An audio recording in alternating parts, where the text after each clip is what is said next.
muchas gracias. Yo me siento muy honrado de poder hacer esta presentación y sigo con la presentación porque el tiempo es corto y voy adelante.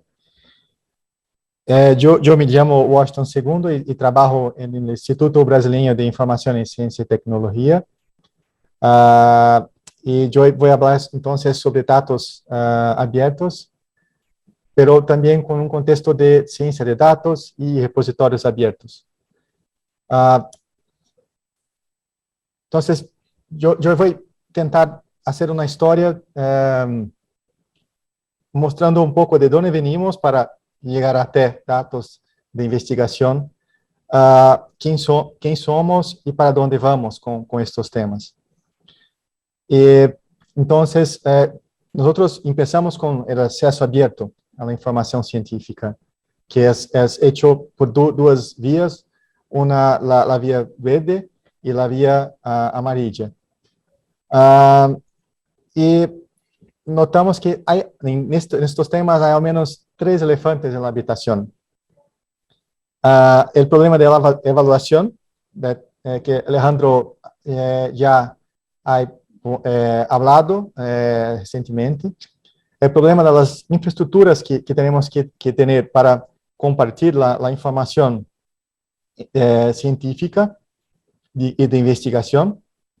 Y el problema de inversión en estos temas que ha sido mucho direccionado a la suscripción de acceso a las publicaciones, más no en la construcción de nuestra propia infraestructura, como veremos a seguir. Entonces, nosotros estamos competindo con un ecosistema ya muy bien establecido, más comercial, que es formado por Elsevier, Thomson Reuters y otros, ¿no? Y este ecosistema hace como una especie nos hace esclavos, porque tudo que producimos em termos de informação, de investigação científica, é utilizado para sustentar este ecossistema comercial. Então, é semelhante como as Matrix Power Plants do filme Matrix, onde a energia que produzimos é consumida por este sistema que é muito injusto, ¿no? Y tenemos entonces en contrapartida, a contraparte con Open Science, ciencia abierta. Y la ciencia abierta entonces tiene muchas facetas, muchos temas relacionados que voy a tratar adelante. Solo quería puntuar también que justo la inversión que tenemos ponido en suscripciones, en APCs, que es la Article Processing Charge, en los relatorios de producción de investigación científica, esta inversión debería ser cambiada para la construcción de nuestra propia infraestructura latinoamericana y nacional. Esta é exatamente a opinião deste investigador, Bjorn Brems, que é uma referência na área de ciência aberta. Então, ciência aberta tem muitas vertentes, é uma umbrella, é tema umbrella, que carrega como acesso aberto, dados abertos, ciência cidadana, visão por pares aberta, código aberto, de software aberto, cadernos abertos de laboratório, recursos educacionais abertos e redes sociais científicas. No tema de redes sociais científicas, eu creio que Brasil tem uma contribuição bem interessante também. Então, de fato, o que é ciência aberta? John Tennant nos forneceu uma definição que é Open Science is just science done right.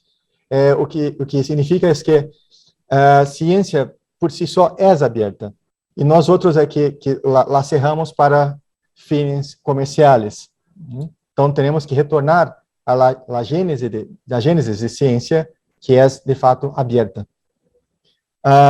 Aqui é uma propaganda, nossa página em Facebook, que pode ser a seguida deste enlace. Nós temos muitos temas que são discutidos nesta página e é um espaço interessante, um fórum interessante de discussão. E qual é o papel da IBICT, a instituição que trabalho em Brasil? É justamente o suporte para a criação de repositórios, bibliotecas digitais e revistas eletrônicas, e o desenvolvimento de adaptação e difusão de diretrizes, e também o mantenimento de nosso metabuscador nacional de publicações de dados científicos, dados de investigação, chamado OASIS-BR, que é o nodo da rede La Referência. Eu vou falar um pouco mais sobre a rede La Referência também. Então, temos o OASIS-BR como um portal agregador que permite acessar recursos digitais de bibliotecas digitais de teses e dissertações, revistas científicas, repositórios institucionais de publicações científicas e também, agora mais recentemente, repositórios de dados de investigação. E o OASIS-BR não é só um portal para uso nacional, mas também que é uma ventana para afuera para divulgação de nossa produção científica. Das bibliotecas digitais de teses e dissertações, nós conseguimos exportar os metadados destes registros para a Network Digital Library of Theses and Dissertations, que é uma biblioteca digital de teses e dissertações a nível mundial, que cosecha consórcios nacionais de teses e dissertações, como nossa Biblioteca Digital Brasileira de Teses e Dissertações. E também o OASIS-BR é cosechado para a rede La Referência, e via a rede La Referência chega a OpenAIRE, que é a rede europeia de ciência aberta. La Referência é a rede latino-americana de ciência aberta, composta de 12 países, incluindo Colômbia, e também tem uma parceria com Portugal, e faz parte da referência Espanha, da Europa. Nós temos também uma parceria estreita com Portugal, porque Portugal cosecha as informações de OASIS-BR para su portal nacional de recursos abertos, RICAP, e nós também cosechamos o RICAP para o OASIS-BR. Então, há uma espécie de experimento entre esses dois portais. E o OASIS-BR, então, tem 600 instituições agregadas, que somam mais de 1.300 fontes de cosecha, e aproximadamente 2.700.000 documentos. E são distribuídos por aquelas fontes que havia falado. Estes são alguns números de quantos repositórios temos, quantas bibliotecas digitais de teses e dissertações, e quanto cada um desses tipos de fontes agregam ao OASIS-BR. E aqui há destaque para os repositórios de dados que vão crescendo o número em Brasil. Já temos 8 repositórios que agregam 340 datasets. Em fato, estamos trabalhando muito para aumentar o número de repositórios existentes e também o número de datasets agregados. E aqui há uma distribuição acerca dos tipos de fontes. Os rojos são as bibliotecas digitais de teses e dissertações, os verdes são os repositórios institucionais de publicações científicas, e os azules são as revistas eletrônicas de acesso aberto. Temos também uma ação muito forte com o apoio para a criação de repositórios basados em DSpace, que é uma tecnologia aberta também, de software livre, de código aberto, mantenido por LYRA-SYS. Y ahora estamos trabajando también para la migración de sus instalaciones a la versión 7 de Space, que es una versión muy interesante do ponto de vista de organização da informação em estándares antes não possíveis de serem implementados. Temos muitas instalações que são em la última versão 6, mas temos ainda outras para serem migradas que estão na versão 4, 5, 4, 3 e 1. Temos alguns paquetes para a criação de bibliotecas digitais e teses e dissertações que são basados em DSpace. Também temos uma versão standard de repositório de DSpace, versão 6, mas que temos que migrar para a versão 7 para ser implementado em nossa infraestrutura, nosso ecossistema de repositórios. Temos também um manual de DSpace para orientar as instituições a criar seus próprios repositórios e alguns mecanismos de curado de metadados dos repositórios que já têm registros que precisam ser curados. Né? Temos também um grupo brasileiro de usuários de DSpace para discussão técnica e seguimos todas as diretrizes nacionais e internacionais, as nacionais nós outros mesmos que proponemos, mas estas diretrizes são basadas nas diretrizes providas por La Referência, que são, por sua vez, basadas nas diretrizes internacionais, principalmente OpenAIRE, e outras que são providas por COAR. Mas também temos muito trabalho em parceria com Goldfair, com Zenodo, com Core, RDA e outros parceiros. Não? E que é a referência? Então, como havia falado, a referência é essa rede com 12 países, né? Incluindo a maioria de Latinoamérica, mas que inclui também Espanha e Portugal como uma parceria para desenvolvimento tecnológico. Bem, mas o problema de dados científicos, dados de investigação, é muito mais complexo do que lidar com publicações científicas, que é o que estávamos acostumados.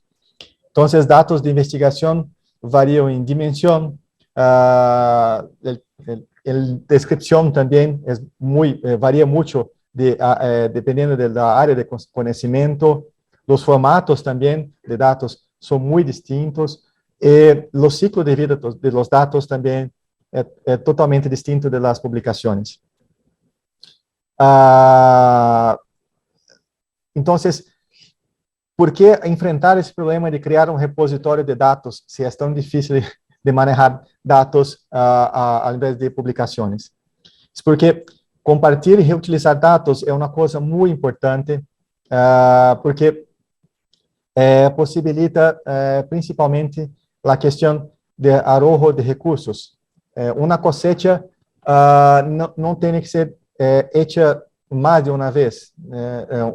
E o mesmo conjunto pode gerar muitas investigações sem necessidade de aportes, inversão para nova geração do mesmo conjunto de dados.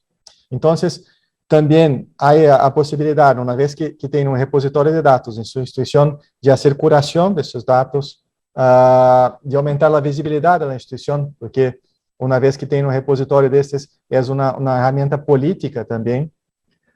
É possível fazer gestão sobre quem está generando estes conjuntos, os institutos que mais compartem dados, os que não, e também a questão da preservação dos dados, que muitas vezes dado é cosechado e depois se perde no ordenador do investigador ou em outra parte que não é mais utilizada e os recursos, dinheiro público que está sendo perdido.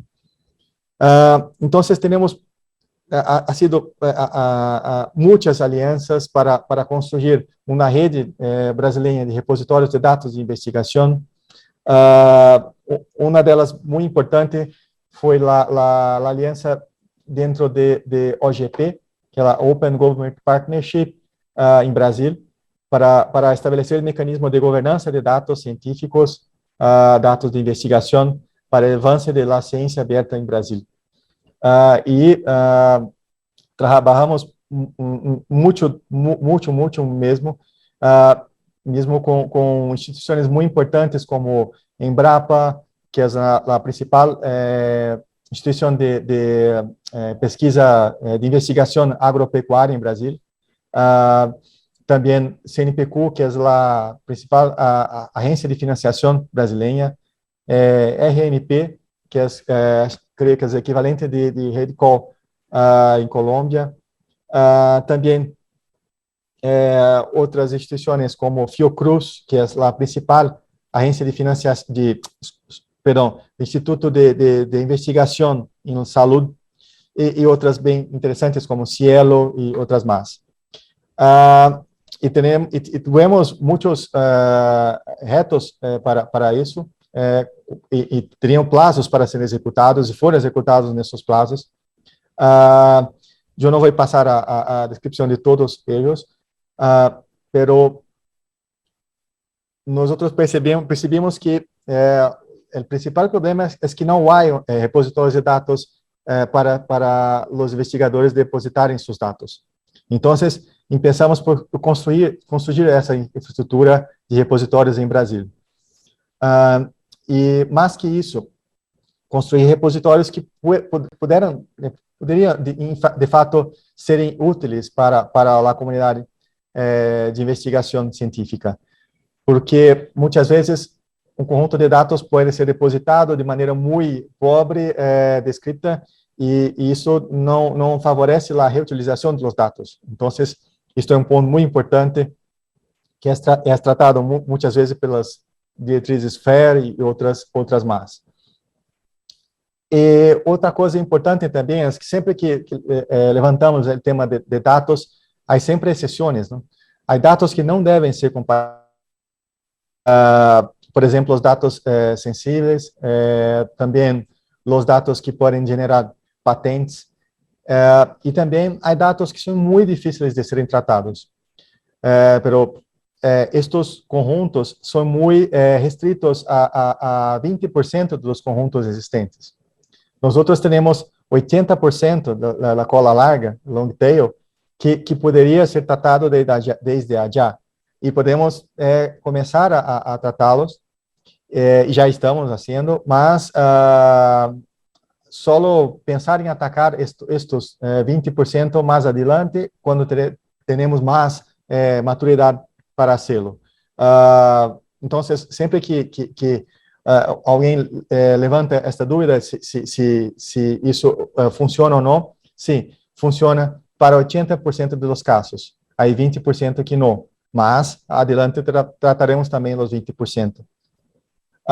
E o que percebemos é que os dados já estão sendo compartilhados em repositórios internacionais, porque é uma exigência das agências de financiação internacionais e também das revistas científicas internacionais que pedem o depósito de dados, además de la submissão de la publicação. Então, o que percebemos é que se os investigadores brasileiros já fazem compartilhamento de dados em repositórios internacionais, devem fazê-lo em repositórios brasileiros. E escolhemos o Dataverse como a tecnologia para isto. Criamos um grupo de usuários de Dataverse brasileiro para tentar impulsionar o uso de software e a criação de los repositórios. E fizemos um estudo de comparação entre distintas ferramentas para a construção de repositórios de dados e percebemos que Dataverse é a ferramenta que está mais bem estabelecida para a construção de repositórios de dados. Temos também um manual de Dataverse disponível que está também em construção, mas já tem muito material disponível. Eu queria também só pontuar que Dataverse tem uma organização muito parecida, muito semelhante à DSpace, com as coleções e comunidades. Então, quem tem alguma familiaridade com DSpace não terá muita dificuldade em trabalhar com Dataverse. Pero há diferenças e por isso Dataverse é muito mais involucrado no tema de dados de investigação e não em publicações científicas, como é o caso de DSpace. Aqui só mais um diagrama que o dataset é um objeto complexo que tem os metadados, os arquivos, a documentação, o código em si mesmo. E também, como havia falado, as agências internacionais já estão exigindo os dados de investigação quando fornecem recursos para investigação a seus proponentes. Não? Então, NIH, o Comtrust, Bill Melinda Gates Foundation, Australian Science Fund, Cancer Research UK também são exemplos de financiadores, agências de financiação internacionais que já exigem os dados para prover financiamentos. E também, no contexto nacional, nós criamos um consórcio de 4 instituições, agora uma quinta também já está conosco, que é o Centro de Pesquisas Físicas Brasileiro, de Investigação Física e Ciências Físicas Brasileiro, e que o principal objetivo é ter uma maneira mais barata de obter o DOI para os conjuntos de dados. É necessário ter um identificador persistente e o mais indicado é o DOI, e a agência que atribui o DOI mais indicada para dados de investigação é DataCite. Então, hicimos um consórcio com DataCite e temos valores muito mais interessantes do que se tivéssemos hecho a associação individual a DataCite, que é muito mais cara. E também hicimos vários estudos sobre os esquemas de descrição dos conjuntos de dados que não cabiam mais somente em Dublin Core. O IPMAG também se mostra muito limitada em certos aspectos para a interoperabilidade entre repositórios de dados e outros sistemas agregadores como o ASBR. Então, seguimos estudando essas questões para estabelecer melhores esquemas descriptivos de conjuntos de dados e também melhores mecanismos de interoperabilidade entre as bases locais e o sistema central brasileiro. A descrição também, nós percebemos que é muito distinta dependendo da área de conhecimento que está sendo tratada. Então, utilizamos como base as diretrizes OpenAIRE para dados de investigação e estendemos um pouco, muito pouco para algumas áreas de conhecimento para perceber quais metadados eram necessários para além daqueles exigidos por OpenAIRE. As diretrizes OpenAIRE são muito simples, pero o que percebemos é que a quantidade de campos é pouca, mas os campos não são mais simplesmente strings, palavras.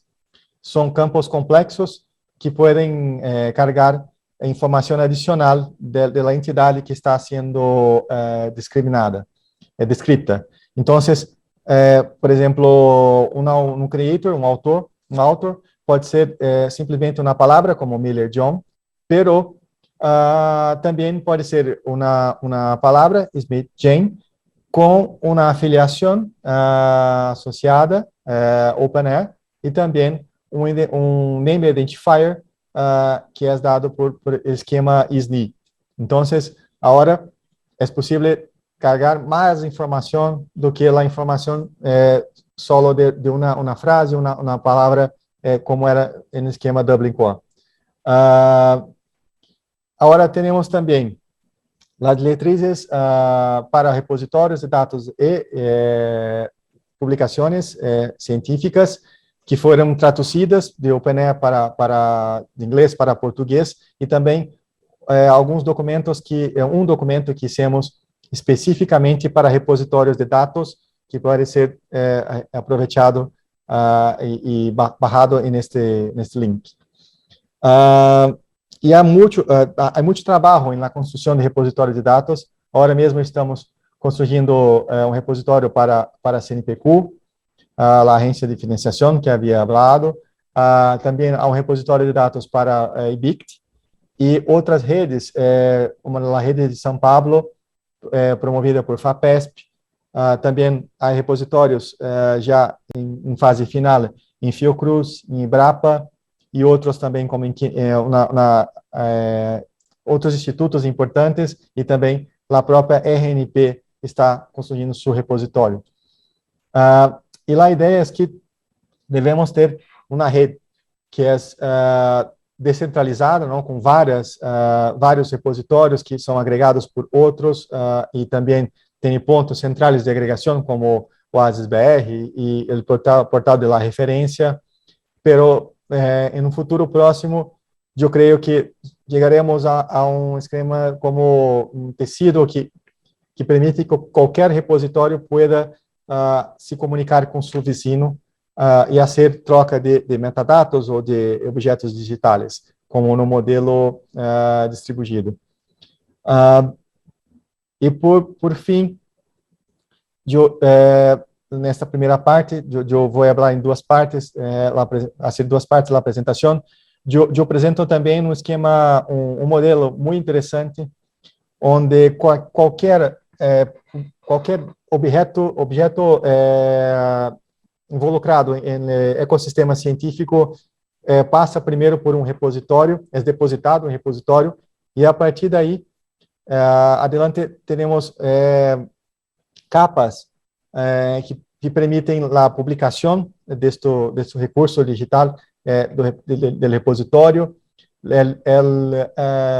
mantenimento e gestão destes recursos por stakeholders, e também a disseminação destes recursos por channels, por canais que permitem, por exemplo, fazer coisas como se hace em Netflix, uma assinatura de um tema específico, ou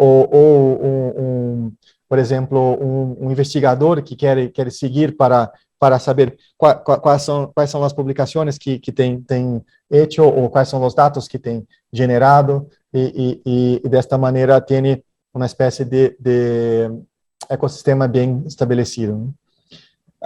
Mas temos que ter sempre em mente que a figura central de qualquer sistema de informação é o investigador.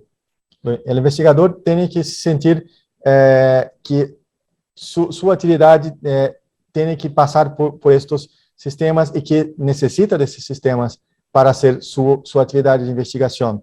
Então, nós temos que ter em mente que esses sistemas têm que ser úteis para os investigadores, não só para nós outros.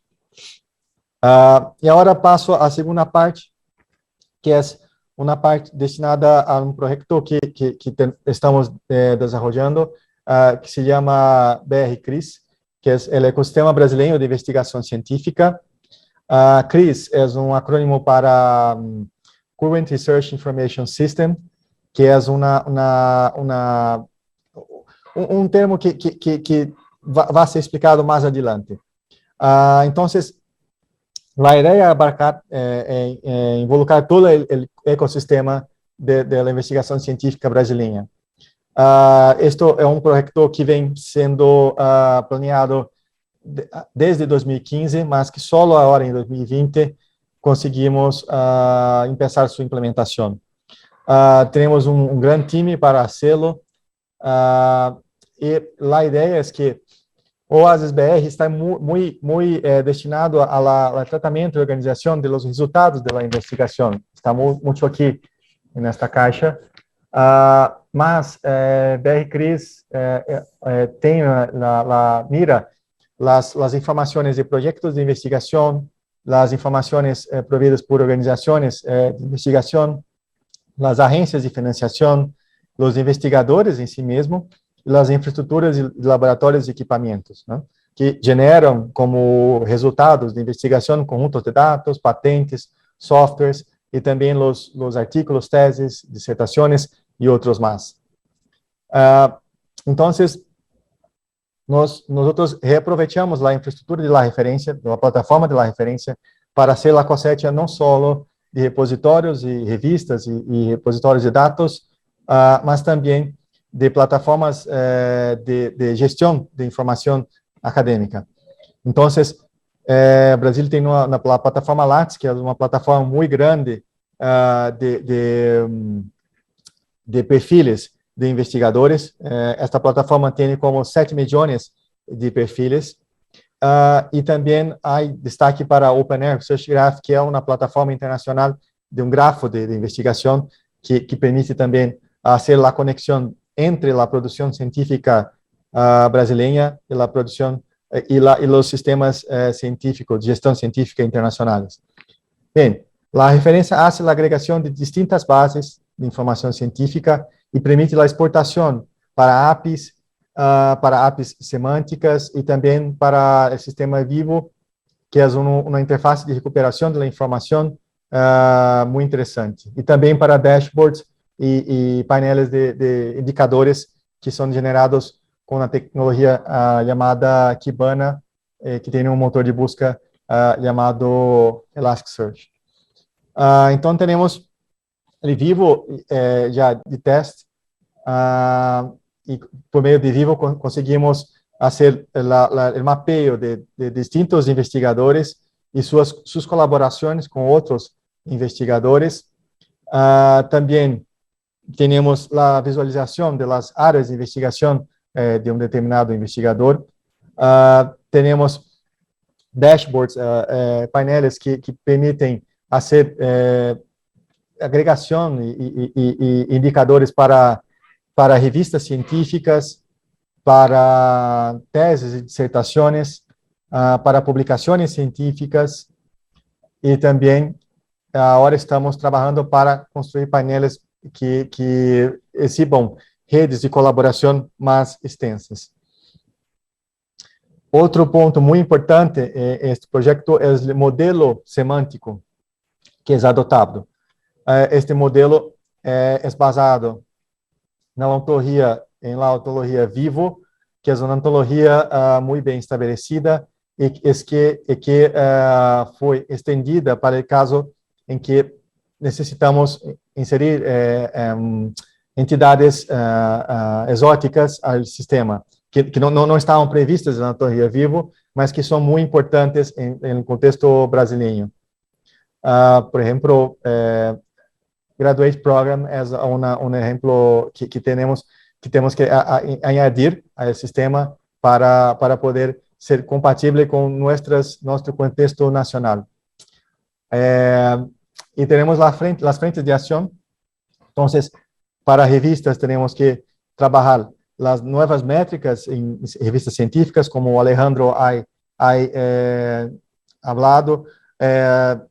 Nós temos um sistema de avaliação de revistas muito involucrado em los meios comerciais.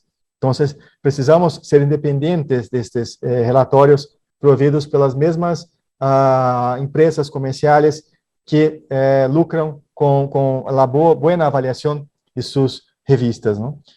E também estamos trabalhando para criar um sistema de recomendação de revistas que permita que um investigador brasileiro identifique uma revista interessante para publicar seu trabalho.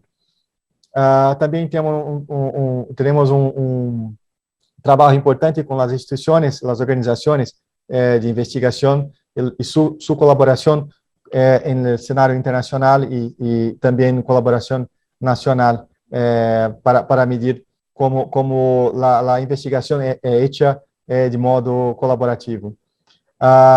E o tema dos investigadores pelos perfiles, por seus perfiles, conseguimos identificar expertos em determinadas áreas de conhecimento. Isso é bem importante para solucionar problemas emergentes e também identificar pessoas que possam resolver, participar de equipos para desenvolvimento de projetos. Temos também o trabalho de conexão entre a financiação e os resultados da investigação, que é muito importante. Por fim, temos a questão da certificação da informação, que é declarada em Lattes, Civilattes, porque Civilattes é autodeclaratório, é autodeclarado, e muitas vezes algumas pessoas mentem em Civilattes. Já ocorreu que ministros mentiram sobre serem doutores e não eram. Então, com a certificação, será possível verificar que uma tese ou uma dissertação está depositada em um repositório nacional ou, quiçá, internacional para a certificação da existência do título de grado, de pós-grado, nesse caso. E também, uma vez que temos os metadados mais bem curados, podemos exportá-los a repositórios de publicações e fazer a população automática desses repositórios e também a curação dos metadados de objetos já existentes nesses repositórios. Por fim, temos as patentes, que são um recurso muito importante em informação tecnológica e que temos também que certificar as declarações de patentes em Civilattes e fazer índices de valoração de patentes e promover a reutilização de patentes, o que é chamada de inovação frugal. Por fim, então, temos a conexão em este ecossistema de investigação com os dados de investigação. E hicimos nisso uma ferramenta que permite a vinculação, a identificação da vinculação entre publicações científicas e dados que são depositados em repositórios internacionais, e conseguimos verificar que para um grupo muito específico de investigadores brasileiros, havia 13.000 conjuntos de dados depositados afuera de Brasil. E também para uns membros de projetos específicos em Brasil, mais 2.500 conjuntos de dados estavam afuera e que não são considerados para nosso cenário nacional. Então, a ideia é que isto pueda ser revertido e imputado a nossos repositórios em construção, que são principalmente nos dois repositórios que estamos trabalhando, que é Lattes Data de CNPq e a Leia de IBICT. E também trabalhamos agora mesmo em uma chamada para incubação de repositórios de dados de investigação, e estes repositórios já estão em fase de implementação de 4 instituições brasileiras, que em breve terão seus repositórios também nesta rede que está sendo construída. E BDTD, que é a Biblioteca Digital Brasileira de Teses e Dissertações, e também já temos